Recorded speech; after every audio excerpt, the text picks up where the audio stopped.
I want to welcome you officially to our AJA Lunchtime Live. It's Conflict and Bridge Building Tools for Animal Advocates.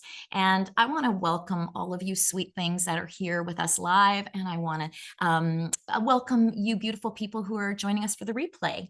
I'm Kimberly Carroll, and I am the director of the Animal Justice Academy. But I am, as many of you know, also a coach for changemakers. That's my day job. I've worked as a coach now for 15 years. I've worked with a lot of animal advocates, including nonprofit leaders, grassroots activists, undercover investigators. And I work with folks to strategize around their important work, but also to address that important inner resiliency work to help make you all unstoppable. And so, I come to you both today as a fellow animal advocate of almost 20 years and as a coach who is having to help her people through conflict on a regular basis. And I'm really happy to be here talking about bridge building tools today, folks, and conflict. It's an especial passion of mine, probably because I've been in so much conflict in my life. And I really needed the tools to be able to figure out how to make it through. So when I'm teaching you things today, I just really want you to keep in mind that I've learned a lot of this stuff through my own trial and error, okay? And then a lot of trial and error of my coachees. So yeah, it's conflict is something we inevitably encounter here in the animal advocacy movement as an animal advocate individually, and not only do we want to cover this so that you can learn how to break down more walls of those that you are trying to reach, trying to convince, be more persuasive in inspiring positive change, but also I don't want you to keep getting drained by the drama of it. Okay. So many people I did a panel on burnout at the AVA summit a few weeks ago.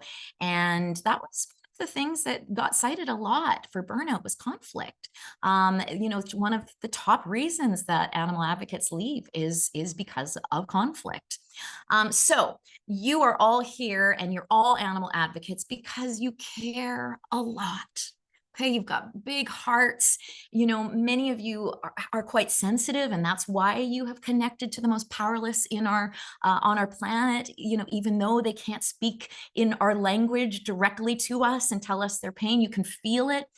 Others of you have just really deep sense of justice that makes you want to save animals from some of the most horrific suffering that has ever been seen in the history of this planet. So all of those good intentions, all of those big hearts, and folks, the whole world is against you. Okay, that's what it feels like anyway. And honestly, most people are actually opposed to your basic beliefs. The government, your friends, your family, hell, even people in your own movement are sometimes opposed to what you believe or how you approach things. And so it's so hard to avoid conflict. Okay, even if you do everything right, conflict is inherent to being an animal advocate in a world where over 95% of people are exploiting animals. And when you're tearing your hair out around the amount of conflict that you sort of find on a daily basis, I want you to try to use this reframe, okay, right off the bat. When conflict comes up and you're able to work on it in a skillful way, it can actually become a learning and a bridge building opportunity. Okay. We don't want to make conflict just for nothing. Okay. We don't want it's going to happen. We don't want it to just be the thing that is the bane of our existence and drains all of our energy. We want to take this little thing, this little opportunity, and sculpt it and turn it into something that actually creates something good in our activism. So if we don't have skillful and healthy ways of dealing with conflict, though, we can go very wrong, okay? It can go very wrong.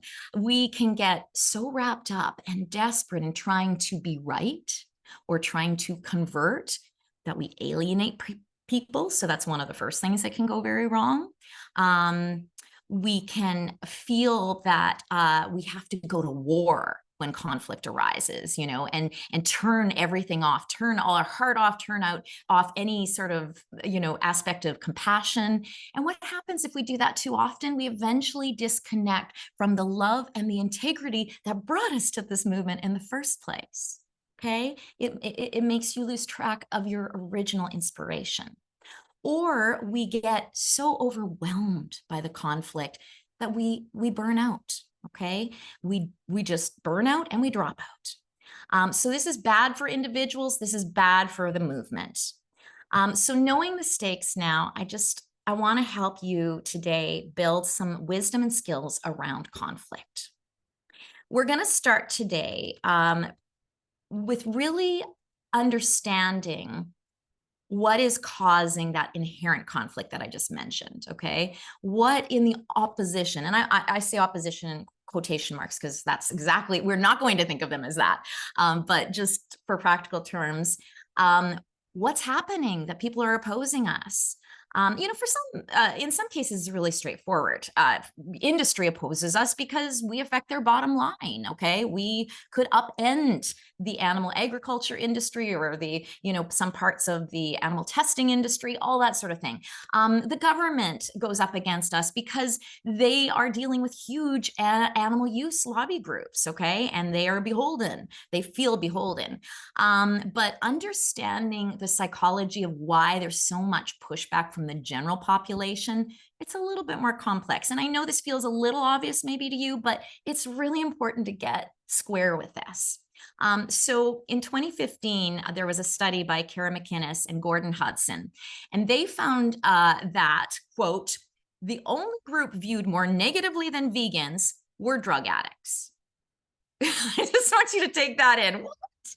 How do a group that's chosen to make some pretty big, sometimes inconvenient sacrifices for the sake of animals, the environment, and good health end up being so hated? As an aside, I don't think we should be hating on drug addicts either. But it's a very interesting thing to consider that's how people are seeing us. You know, okay, so let's talk about what is actually happening here. We need to chalk it up to two very strong emotions, shame and fear. Okay, I just, a little caveat. Yes, some animal rights advocates can be unbearably self-righteous or hateful in their exchanges. I'm sure we've all experienced that. We may have been that, or we may still be that. And that's why you're here, and I congratulate you for being that.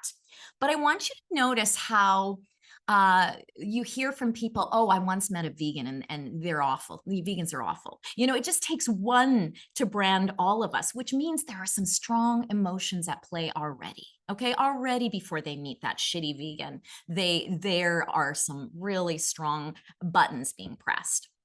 So even if you are completely pleasant and awesome as an animal advocate, just by your sheer existence, you are going to cause folks to feel guilty. Okay, we show people that it's possible to eat and live in a way that does less harm to animals and the environment.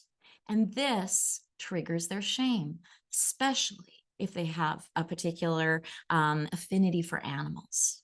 Okay, it makes them shame that they're not making the same choice. And they'll do all sorts of mental gymnastics to not have to face that shame. Okay, we'll talk about shame in a second. It's a nasty thing. It's a nasty emotion, and it can do some really nasty things. And then there's fear, folks. We are a threat to long-held traditions and the status quo. And you know that people lose their shit when they face big change, right? Especially when they really rely on this particular thing for this particular habit for their identity or their comfort, okay? It really turns people into really desperate people. And so, you know, it's no wonder people can get so nasty with animal advocates. We bring on some big, scary emotions, not even through our own doing, just through our own being. And right about now, some of you may be saying, well, why should we care if we're hated? Screw them all, right? Well, if we're working to end animal suffering and stop animal agriculture, destroying the environment, we can't afford to be a small and hated group.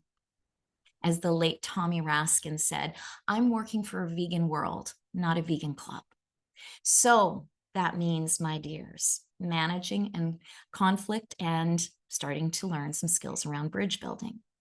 So the first, I think, most important step before dealing with what your opponent is doing, before dealing with interactions, is taking care of your side of the street.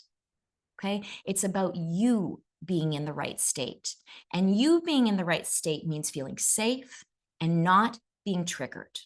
Okay? Much easier said than done. When basically conflict management pretty well is not possible when you're triggered. Okay. Coming up against conflict it does usually cause a normal person to be triggered. And when I say triggered, it means our deepest emotional wounds kind of get poked at. Okay. And when I say emotional wounds, I mean, I'm not good enough, or I'm powerless, or I'm alone in this. Any sort of those deep sort of cloying beliefs that you always kind of try to push down and get out of the way. It's natural. Well, most of us humans have those. Okay. I actually don't know any human who doesn't. It's just a matter of if they're really active and close to the surface, or whether you've found a way to do some healing around them. So what happens when our wounds are triggered? We devolve. Okay, we go into what's known as the limbic brain, where this is one of the oldest part of our brain, where it's all about survival. We go into fight, flight, or freeze. So in conflict, for example, we can become the attacker, or we can become the victim and really identify with the role of victim. We go into childlike black and white thinking. Okay, so we lose our nuance. It's just like, it's always this, it's all right or wrong, evil, good. We talk, but we don't listen. And there's often patterns of avoidance. Again, those mental gymnastics. So the optimal state while facing conflict is grounded. Okay, so let me explain it. It's like a grounded, expansive adult state, okay, where you can stand solidly in what's important to you, but with a curious and listening mind and an understanding and compassionate heart. Now, this state, it's a lifelong project that requires regular work. It's about taking care of your inner world to create better resources in your outer world. Okay, and to create better results in your outer world. And that may, for almost all of us, it's going to require further resources. So I'm not going to get too much into this right now, but I just, again, another point for advocate wellness, that we really need to pay attention to this, because it's the cornerstone of how we interact. It's the cornerstone of how we deal with conflict. Kirsten's going to put some resources in the chat, and we'll also have it in the description for the replay. I do in AJA, I do a module particularly on techniques for processing pain and healing compassion fatigue. And so you can get to that. I've actually put it on a Google Drive, so it's very easy to find. I'm also going to give you a creating healthy boundaries and expansive habits module. And that talks about some of the sort of daily things we can do to kind of ground ourselves and center ourselves as we try to be animal advocates in this very conflict sort of oriented world. And also, I want to give you my YouTube channel, because I have a whole host of advocate wellness and strategy workshops on my YouTube channel. And those aren't just to animal advocates, but they're to social justice advocates. And so I just wanted to give you a whole bunch of things, because if you're going, I don't know how to be in this grounded, expansive adult state, I want you to have some resources. Okay, but the basic thing that you need to remember is you need to feel safe. It's really scary getting into conflict, isn't it? I mean, it seems so silly sometimes. Even online, it feels silly. Actually, I want to share with you, let me see if I can share it with you. I want to share with you this quick video from Issa Rae from Saturday Night Live, because when I saw it, I just so related to it. And I thought you would enjoy it. It's really quick. Okay, she's talking about conflict on Twitter. I even dealt with bullies sometimes, which you guys know as Twitter. Twitter can be so scary. Sometimes being dragged on social media feels like a low-stakes horror movie, where when you're on it, it feels like, oh my God, they're coming for me, what am I gonna do? Ah! And then your battery dies and you're like, oh, I guess I'll just go outside. And that is what it feels like. You feel so taken hostage by it. And so resourcing, the kind of resourcing I'm talking about, is just to remind yourself that this conflict isn't everything. Okay? If you don't, you will feel a lot of fear, an overwhelm of emotion, and you will do the wrong thing in conflict. Okay, you will make things much worse. So let's talk a little bit more about this idea of being resourced. It's really, when you have conflict online, that's actually quite a luxury. Okay, I know it feels icky and awful, but the great thing is you don't need to respond right away. Okay, not like in real time. You can take time to regulate your system, and I highly recommend that you do. If you, here's a rule of thumb I use. If I feel the need to respond right away, it means I should not respond right away. Okay, the more you need to respond, means the more that you need to step away, because it means you are activated and you are not going to do good work in that place of activation. Okay, so whether stepping off out means doing some stretching, cuddling your cat, taking a walk, breathing in some fresh air, if it's talking to somebody that you really trust, that really has your back, whether it just sometimes means having a good meal, like whatever it is you need to do to remind yourself that you are safe, that it's okay, and that you can handle this. You need to stop to do that. In person, this isn't as easy, okay? If you are in the middle of an in-person discussion, not so much a chance to, you could say, oh, excuse me, I need to take a break to go to the washroom. If you're really feeling like you are activated and your system is dysregulated, that might be a good idea. Just excuse yourself for a minute. But if you don't have that option, you're going to want to do deep breaths. Okay, just slow down the breathing. You want to talk slower. You want to feel the earth, the floor beneath your feet, like really feel grounded, almost like, Mother Earth is holding you, supporting you. You want to feel, even if there's a roof on you, you want to feel that open, boundless sky above you. Maybe you want to shake it out a little bit. Again, you might not want to do this in front of person, but if you can go around the corner, just like do a little shake out. Everybody sees me that does stuff with me, sees me do that all the time. I do a lot of shakeout. It helps you to regulate your system. It's kind of like when two dogs have a skirmish and then they're pulled away and then they shake it out. And then they're okay. Then they're good. Let's continue on with our walk. That's what they're doing. They're regulating their system. We humans can do the same thing. It works just as well for us. Okay. And so, it's just so important to do what you can to slow the boat down and get grounded. I want to try just a little exercise. So I want you to think about a conflict, either that's happening now, a conflict that is happened recently, something, or something that's really bothering you conflict-wise right now. Okay. And I want you to close your eyes just for a minute. And I want you to just picture that conflict. Make it as real as possible. What's happening? Where are you? How's it unfolding? How's it feeling in your body? Where are you feeling it in your body? Is it in your heart? Is it in your gut? Is it in your throat? Is it in your forehead? And now, first of all, I want you to take in a nice big deep breath. And on the exhale, I just want you to shake it out, okay? Shake out the head, shake out the shoulders, shake out the hips, just shake out the lips, the expression on your face, just shake it out. And then letting everything go.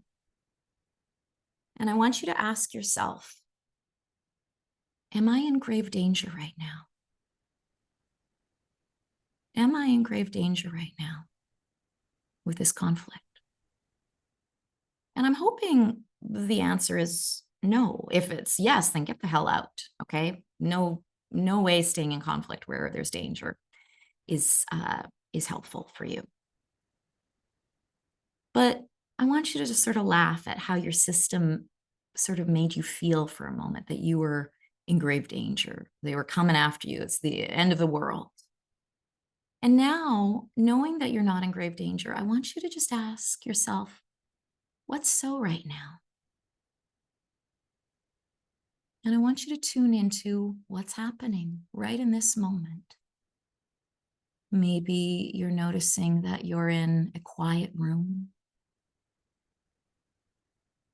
Maybe you're noticing that there's birds chirping outside the window. Maybe you realize that there are loved ones not too far away from you. Maybe you realize that if you needed help, there's help. Maybe you realize that you are being held by this earth, and the sky above you is boundless, spacious, and you're free. You could even imagine the people that make you feel most loved, most safe, most comfortable are just forming an invisible little circle of safety around you, including humans and non-human animals. And just breathing into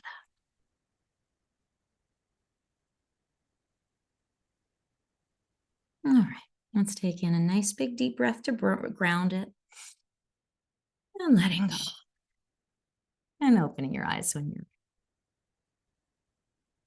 That was good. I felt I needed that actually. So yeah, so that's just a little example of some of the things you can pull on when you're feeling in that place of unsafety. Okay. And you might not pull on all of them. I just gave you a lot of different options. I mean, for you, maybe nature speaks to you. For another person, maybe that idea of the circle of people that love you and keep you safe is what works for you. Maybe that shakeout is what really worked for you. Okay. So make a note of something that really got to you. Deb said, I go outside in nature and it heals and calms me. Yeah, I find nature a really great way to remind me of my expansiveness and my safety. Again, and as I mentioned in that meditation, folks, if you truly don't feel safe, if you feel like you're up for some physical harm, don't engage. Leave it be. Okay, that person is obviously not in their right mind, and you're never going there. Is no good will come of it. Okay, it will only harm you, and sometimes it will harm your movement, your mission. Okay, so I want to talk about some other mindset shifts when being in conflict, when having to encounter conflict, that might make you feel not so in danger, that might take you out of that place of being triggered, of being activated.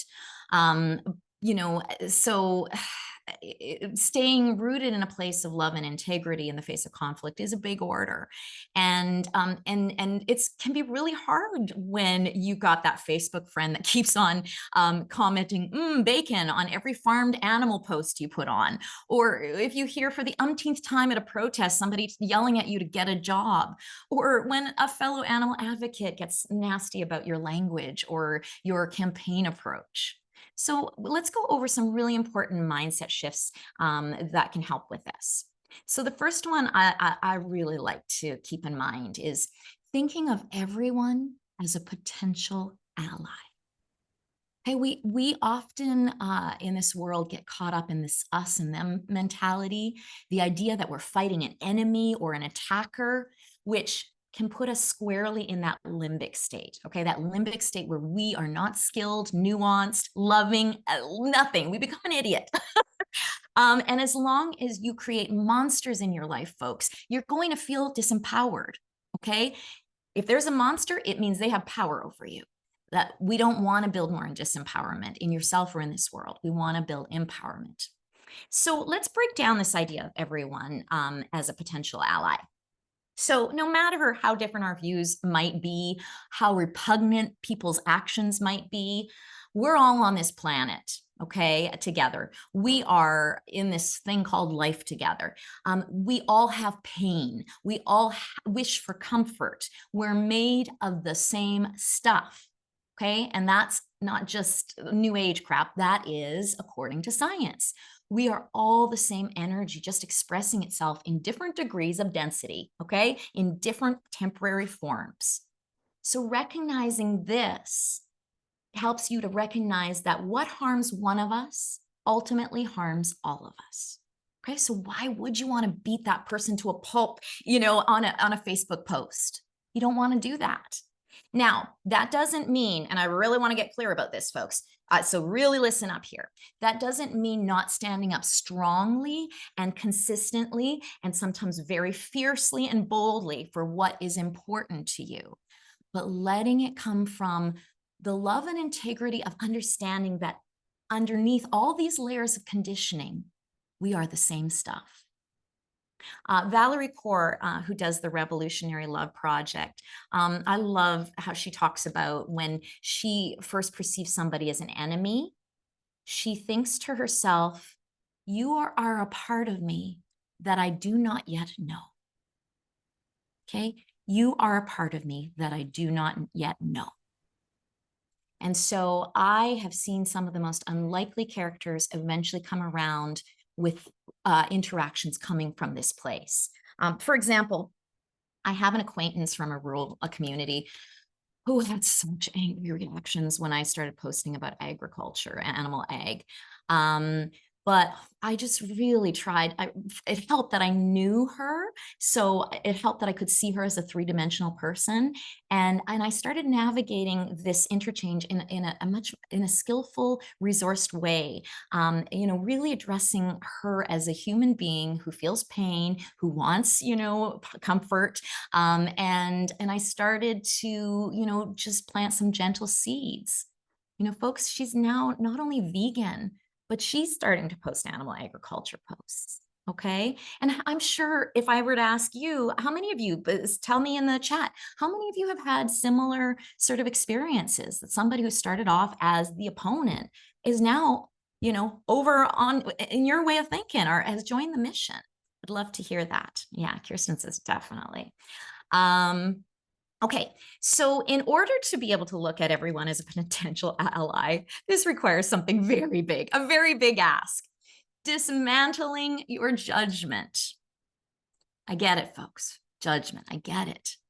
Animal advocates, we've peeled back the curtains on an aspect of our world that is horrifying.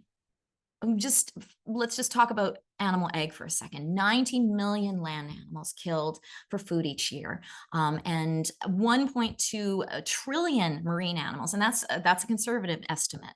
In this past minute alone, 2 million animals just died for food. So once you're exposed to the weight of that, it's hard to comprehend how somebody, for example, wouldn't choose just to change their eating habits to help stem some of these atrocities.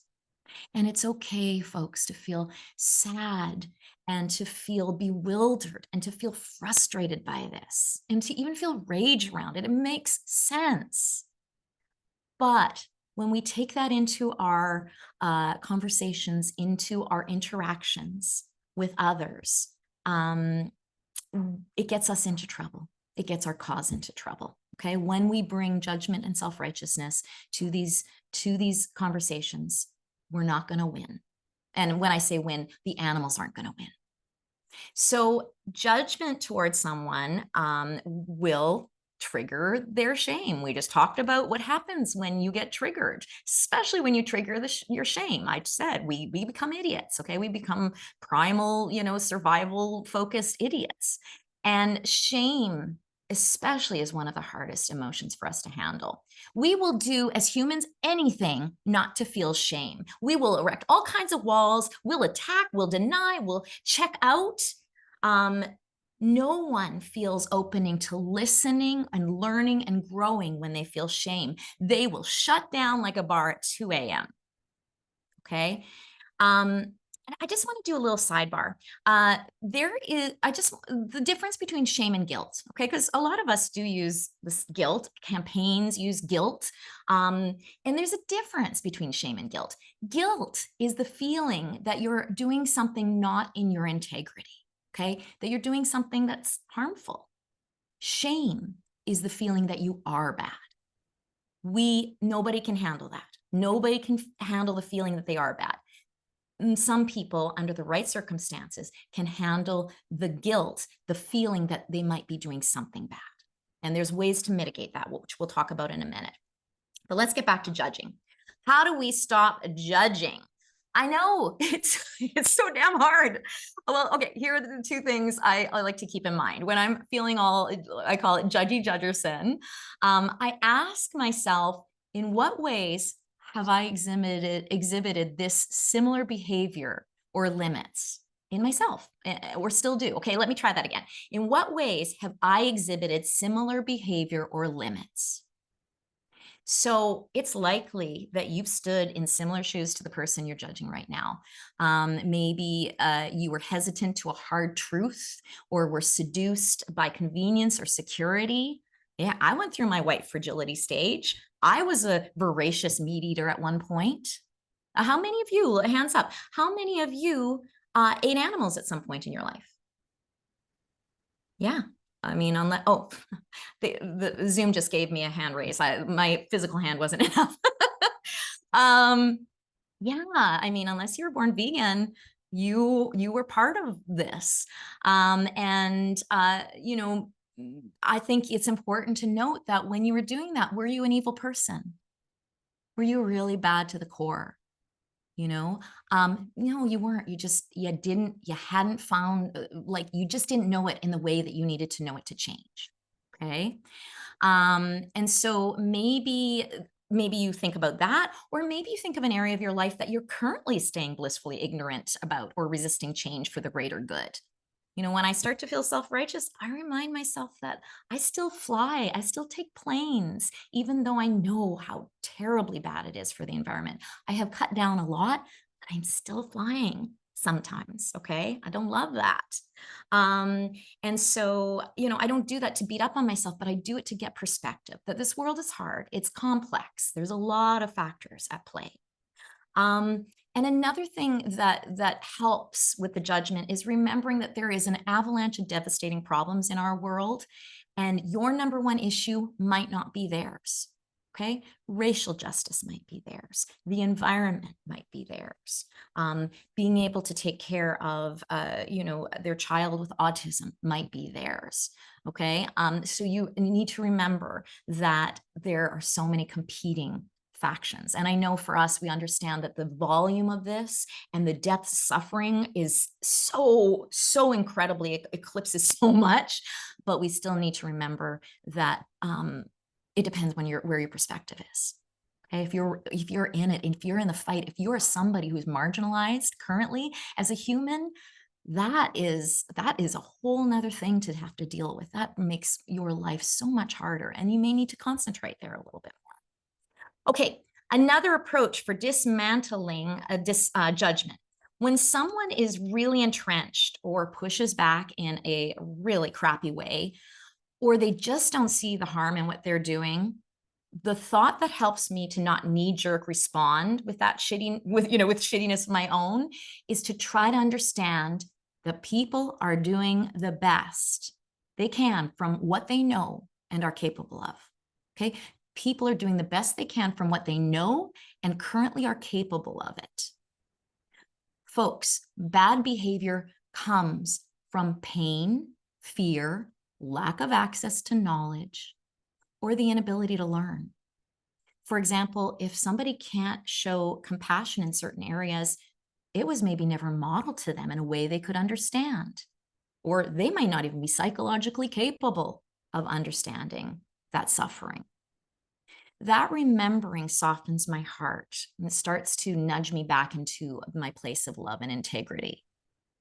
Now, I know when I say this, I get pushback sometimes and says, but they do know, they've seen the videos or they've heard it, and I've told them a million times, but they don't really know. Okay, I need you to understand, if they haven't changed, they don't really know. They can't feel the enormity of it. They don't get it on that visceral level, or they don't get it on that heart level that they personally, as a being, needs to feel in order to make the change. Okay, now understanding understanding why the bad behavior exists. It doesn't mean, again, I want to keep, because somebody said about, we still have to keep our boundaries. Absolutely. Still need to fight. We still need to, we need to speak up. We still need to act boldly to stop bad behavior. But finding some tenderness still in our hearts, even as we're saying no further. Keeping some tenderness, some knowing in our hearts will keep us from getting too hard, okay, from hardening ourselves.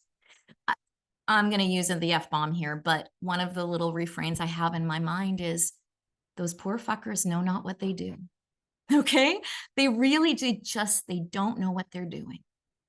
As my friend Sofika Kostanik from Aquatic Life Institute says it a little bit more elegantly. She says, hard on issues, soft on people. Okay, you go after the behavior. You go after the act. You don't go after the actor. So being in this space of more equanimity allows us to be more skillful in our interactions and work, and ultimately better poised to be part of the solution rather than the problem. I always go back to Martin Luther King Jr.'s quote, "No, darkness cannot drive out darkness. Only light can do that. Hate cannot drive out hate. Only love can do that." Okay. And so it is just, yeah, it's something I have to hang on to, because the temptation to always go for the jugular, it's strong. I've got a temper. I'm a naturally fiery person.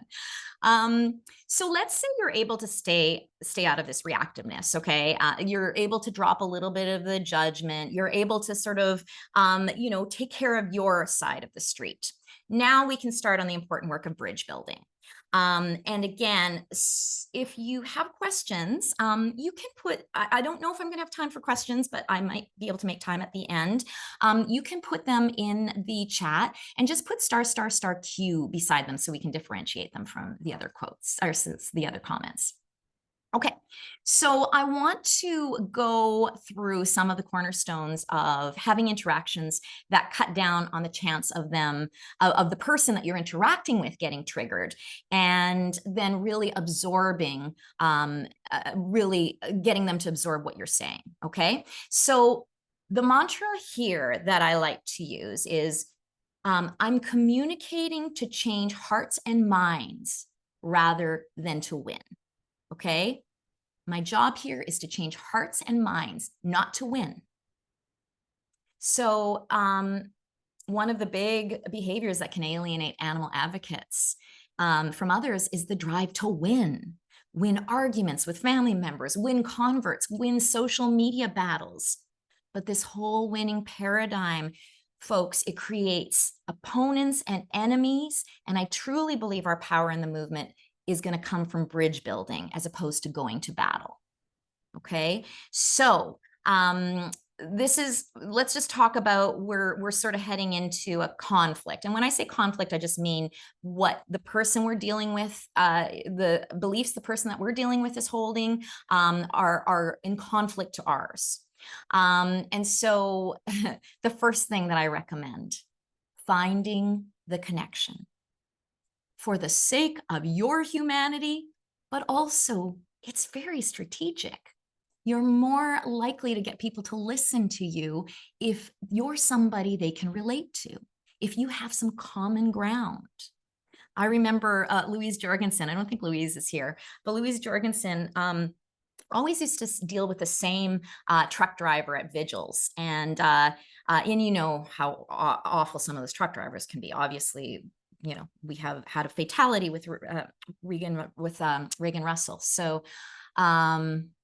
So it's really, you can imagine some of the hostility. So she used to see the same truck driver over and over again, and he was just really surly. And then one day he was parked there for a little longer than usual, and she just said, "So, what are you doing this weekend?" And he said, "Oh, I'm taking my kid to a soccer tournament." And she said, "Oh, my kid's in soccer too. He's got a tournament this week." And so they started talking about being soccer parents. They talked about that sort of thing, and then all of a sudden, they're humans. They're connected. They have this mutuality, and from then on, that truck driver stopped for an extra long time when he saw Louise. He let them take, an extra long time to get pictures, to do whatever they needed to do, just through that one little connection. So, in order to find the connection, you need to summon up the superpower of curiosity. So, instead of just painting this person that you're conflicting with as an opponent or an obstacle in your way, you got to recognize that they are individuals with their own universe of pain, of hopes, of fears. And you need to lean into that. You need to observe that. And what that can lead to is, some listening. And instead of trying to explain your point in 20 different ways, you ask clarifying questions to try to truly understand where they're coming from, what's scaring them, what's motivating. And then voila, you can deliver information that could actually speak to them, that they can actually relate to and hear, and could actually, crack into that, line of thinking a little bit more. Okay, so okay, sorry, I'm still I'm trying to make sure I'm not missing anything in the chat. Okay, so second piece around dealing with someone in a conflict situation.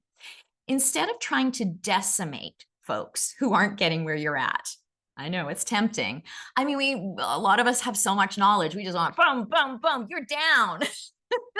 But it's again, all we're going to do is make a stronger, more entrenched enemy. It's about, and it's not about not about sharing facts. So don't get me wrong there. Absolutely share facts.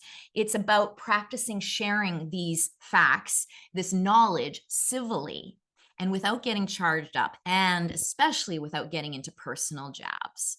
That one of the pillars in animal justice is no name calling. Okay. Because again, that becomes villainizing people and not acts. And it is very contrary to where we're trying to go. I just noticed that Cheryl asked, can you give some example of these clarifying questions? Yeah, absolutely. So clarifying questions, sorry, I'll go back to the one. It would be like, so I see that this is really, like, I can see that this is really hurting you, like, and sorry, I didn't mean to hurt you, but like, what is it that I said that is the most hurtful thing to you? That could be a start, like if it's really already got kind of amped up. But it can also be things like, you know, uh, I can tell you're a reasonable person. So what is it that you can relate to around this issue? Like what is it that, uh, you know, where do we have some common ground around this?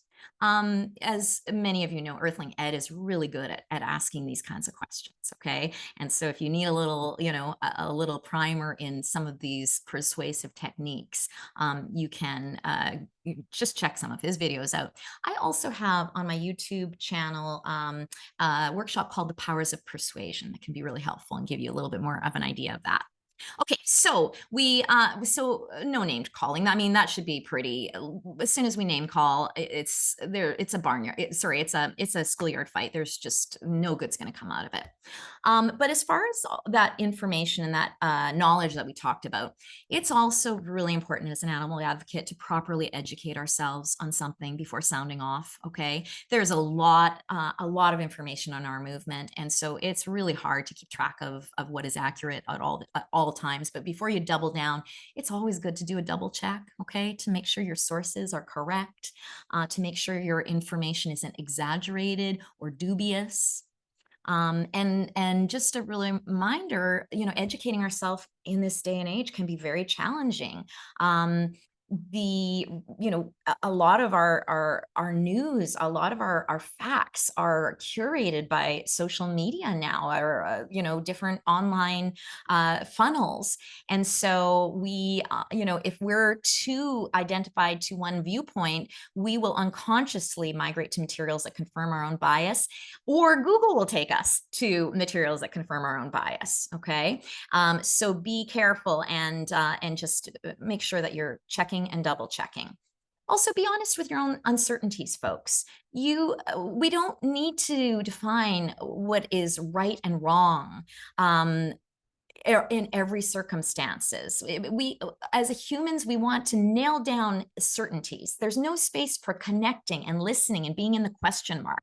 And sometimes being really good in conflict situation requires us to train, not in avoiding uncertainty and fear, but how to relax in uncertainty, okay? How to get a little bit more tender with discomfort, okay? It's okay for you to not have it completely nailed down.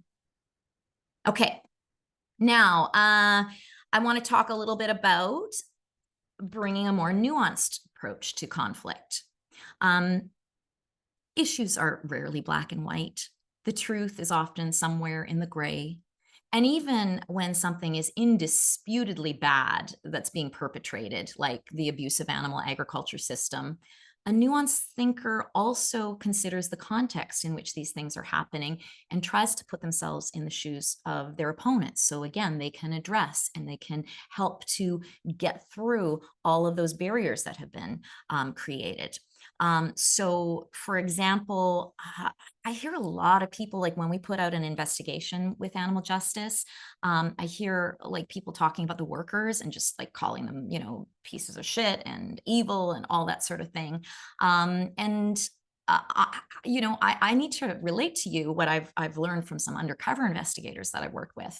They have talked about basically how these people are some of the most desperate in society, economically. There are a lot of new immigrants, people with some mental health challenges, and they feel like they have no choice. That's one thing. But the other thing that I've heard is, really, it only takes 1 or 2 days being undercover in that job that they themselves can start to feel like the animals are objects getting in their way and slowing them down. Of course, because of their heart and their background, they can pull themselves back, but they say it's unbelievable how automatic it becomes. Okay, so it's really important to know this, and through knowing this, and through some of our work, in this movement, that has opened up space for us to work with workers in the industry, slaughterhouse workers, meat processing plants, and people that work in factory farms, to be able to create collaborations because we were able to be in their shoes. So it really just helps generally to to be able to more effectively talk to people and have them be potential allies, when you can put yourself in their shoes. Also, life is just much gentler when we see hurt or desperate people as opposed to evil people and monsters. Okay, one other piece of this, no, actually, there's two things around this. Okay. It is also really valuable when in conflict to acknowledge someone's fears and hurts. Now, again, this has to be a conflict that's hasn't escalated to that point where they're, being completely ridiculous. But when people are feeling hurt and caught up in the heat of things, folks, something is hurting them or something is scaring them. Okay, it's not just them being an a-hole. There is something going on in them. And maybe sometimes when you just acknowledge that, they can drop it. Okay, they can drop their guard a little bit. So for example, when you're dealing with some people from the farming community, they're dealing with the loss of their livelihood. Okay, that's huge. So you can address that. You can just say, wow, I know this must be really hard for you. This kind of threatens your way of being. But if you were to dig down deeper, there's probably also a part of you that cares about A, B, and C. Okay. I know this way of doing activism feels scary and risky, but it is so effective. Just on a different topic. So I heard a story, a mindfulness teacher from Israel talking a while ago shortly after October 7th. And he was just talking about the idea of all of this conflict. And he said he's a Buddhist and very much worked with a lot of Palestinians to help them find, better conditions to rally and support Palestinians, and from an Israeli working from the inside. And he said shortly after October 7th, he was in the village that he lived and talking to a woman there. And she was like, that's it. We've got to, no more. We got to take them out. And she was so angry. She was so just bristling with rage. And this is what he said to her. I hear you and see you and feel you, and I understand where you're coming from. I have to say there are other ways of looking at things, and I hope you'll respect that. But right now I'm holding you and your pain. Okay? And all that did was it built a tiny bit of the bridge. And maybe a few weeks later, he was able to go and talk a little bit more sense. Okay. And maybe a few more weeks later, a bit more of the bridge was built. But sometimes you need to first acknowledge people's pain before they can hear you, before they can be present to you. Okay. I said we were going to revisit shame. So let's revisit shame. It's really important to try to avoid shame at every cost. I mean, so there's some conflicting sort of views around shame as a tool. Now, shame will get people to stop what they're doing momentarily. But when people just change out of shame and not out of true understanding or connection, it won't last. Okay. The other really important thing to consider when invoking shame, like when being the shame pointer, is if we're going to help create a world of compassion and freedom, the kind of world where animals could actually be liberated, we need to start creating that world of compassion and freedom right now. In everything we say, in every comment we write. Okay. If in our everyday life we're cultivating anger, shame, and disconnection, that's what the world becomes. So instead of making people ashamed about who they are, how about focusing in interactions on the part of them that you'd like to grow? So let's just say a person is defending his meat eating ways, but or he's got a dog there. Okay. Like you're having a conversation with a stranger, instead of accusing him of being a hypocrite, you could say something like, which that doesn't work. Well, I've tried it. You could say something like, you obviously love animals and have a kind heart. And that's why I figure you really are going to want to know what happens in factory farms to these animals who have the same level of pain and joy and sentience as your sweet dog here. Okay. So it's kind of like going, oh, you're kind. So of course you're going to want to keep identifying as being kind. When you reflect something noble back to people, they will rise up to that level usually. On the other hand, if what you reflect to them is that they're a rotten person, they will dive down to that level so fast it'll make your head spin. Okay. Sometimes we have to directly question or criticize someone's behavior. And if that is the case, one thing that can help is to acknowledge one of their more noble qualities at the outset, so that you can show them that you haven't villainized them, that you don't think they're a monster or evil. Okay, because as soon as somebody is in that, again, as soon as somebody is in that role, they will take on that role. So, it could be something like, I know how passionate you are about this issue, this other issue.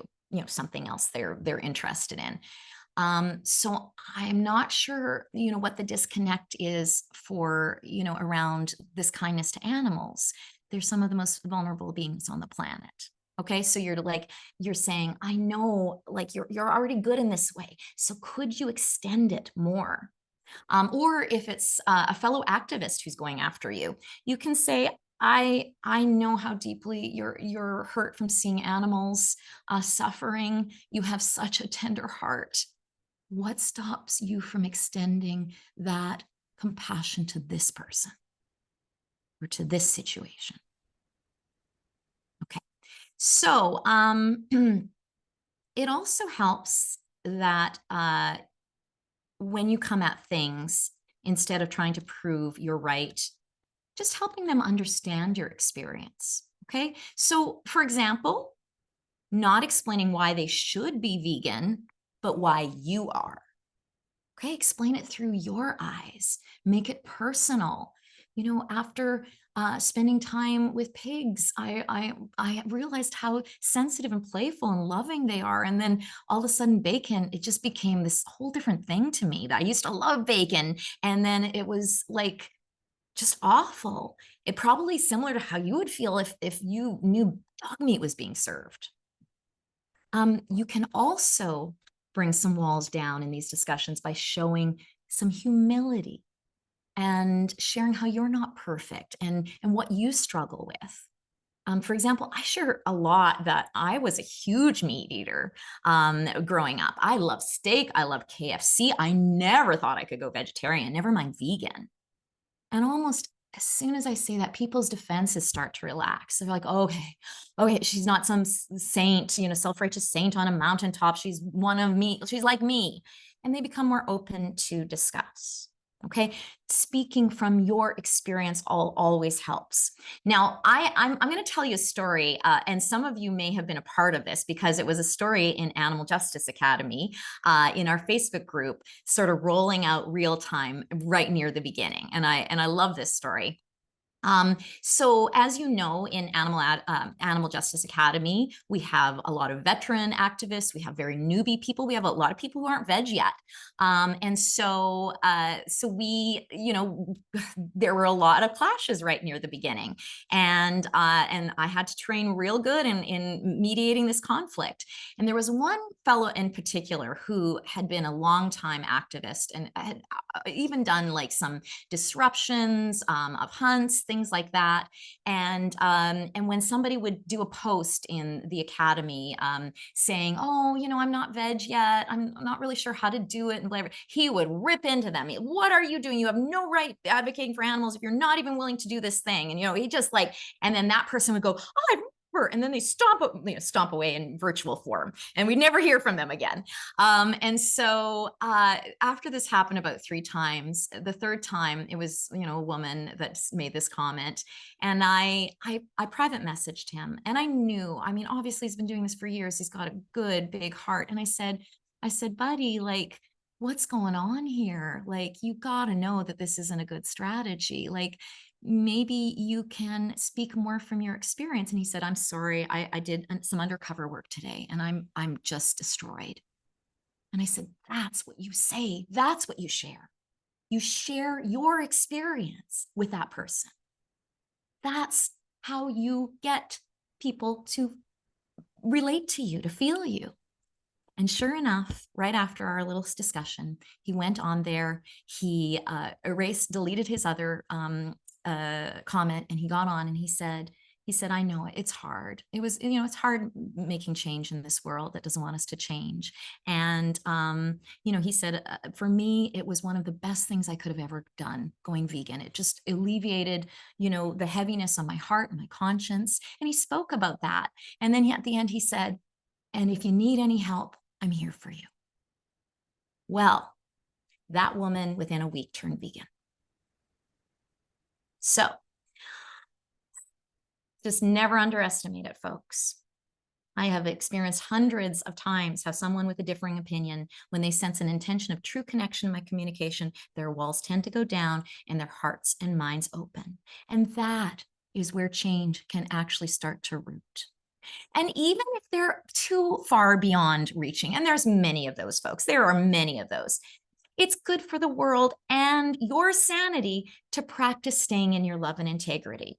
Plus, you could win over fans from those who witness your conduct in real life or online.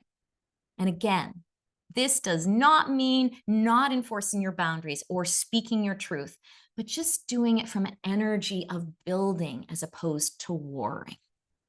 Okay. Now, I know we are over time, but and please feel free, to mosey on out if you need to, folks. But I'm going to take you through one last little more visceral exercise, okay, that I'd love for you to try that could really help with a current conflict that you're dealing with or a regular conflict that you're dealing with.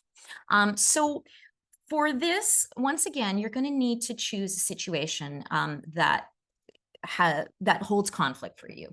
And that could be conflict you're having with a family member who just doesn't get you. It could be conflict you're having with another activist. It could be conflict you're having with an opponent in the industry. It could be anything. All right. So just choose one. And I'm gonna bring up a little bit of music for this, just for fun. All right, so once you have that scenario, I just want you to close your eyes. Let's start with a nice, big, deep breath in.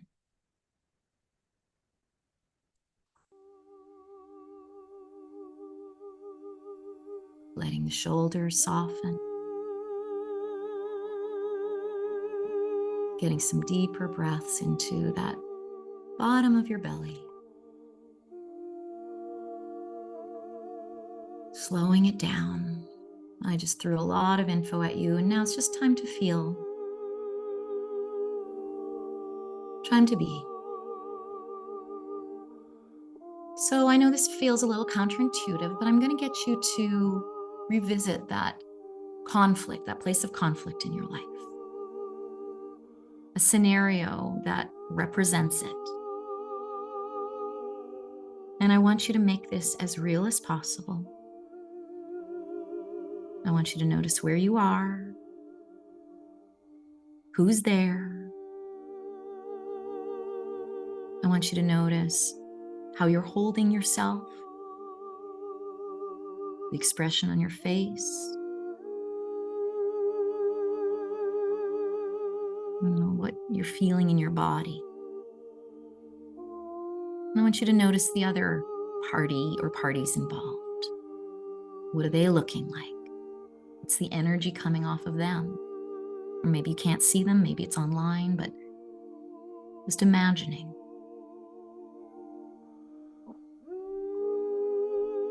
And this conflict is like going into these sort of deeper, more ingrained places. It's escalating, and you're feeling worse and worse. And this person is just feeling like the other.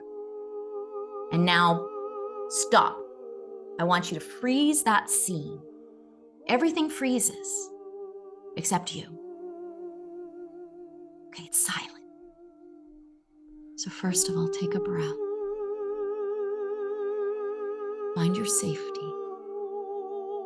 Remember that you're generally safe right here, right now. Okay? Just remind yourself of why and how you're safe and resourced.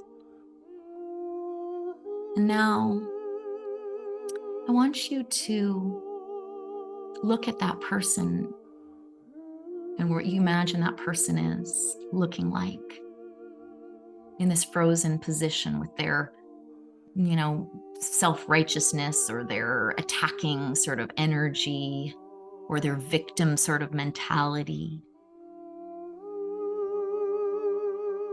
And then I want you to see that expression on their face start to dissolve. And I want you to see how they're holding themselves, starting to relax and dissolve. And then they come back into physical form, unfrozen, but in a very different way. I want you now to see this being in front of you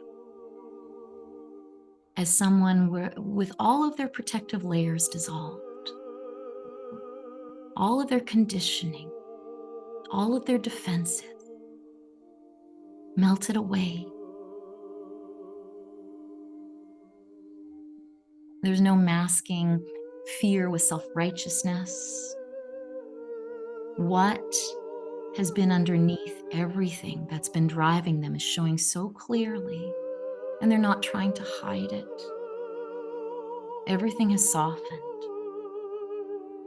And if you're having a hard time with this, even see them sort of revert back to them as a little child, a vulnerable little child who just is feeling a little lost. Notice this person's eyes softened. Notice the softer, more open expression on their face. Feel the way they've let go of the holding in their body. And look at them looking at you with soft, receiving eyes. And now just ask this version of the person, this version without the defenses, this sort of more expansive version of this person, ask them, what has been your pain or your fear around this issue? What's really going on here?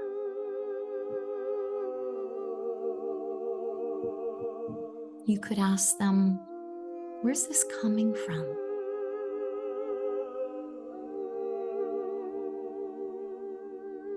And no matter what you ask or say, they just keep this soft, sort of accepting presence about them. And in this place of this crystal clear place of truth in them, you can ask, how do you really feel about me? What's preventing you from showing that?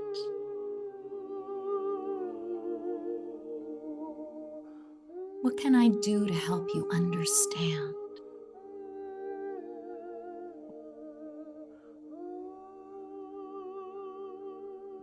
Ask them this. What can I do to help you understand? How can I reach you? See what this version of them has to say.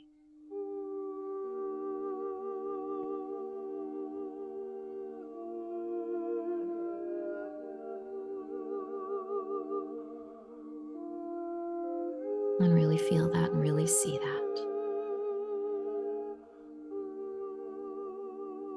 And now, I want you to see and feel yourself following the guidance of that person's version of themselves.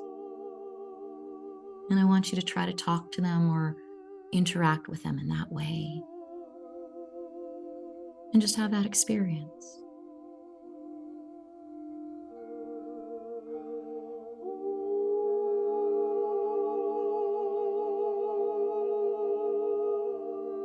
And now, knowing that this may or may not break through in real life is not the point here. The point is for you to take the monster out of this. The point is for you to take care of your side of the street. The point is to recognize the commonality here. All right, let's take in a nice big cleansing breath and let it out with a big exhale. And coming back to eyes open when you're ready.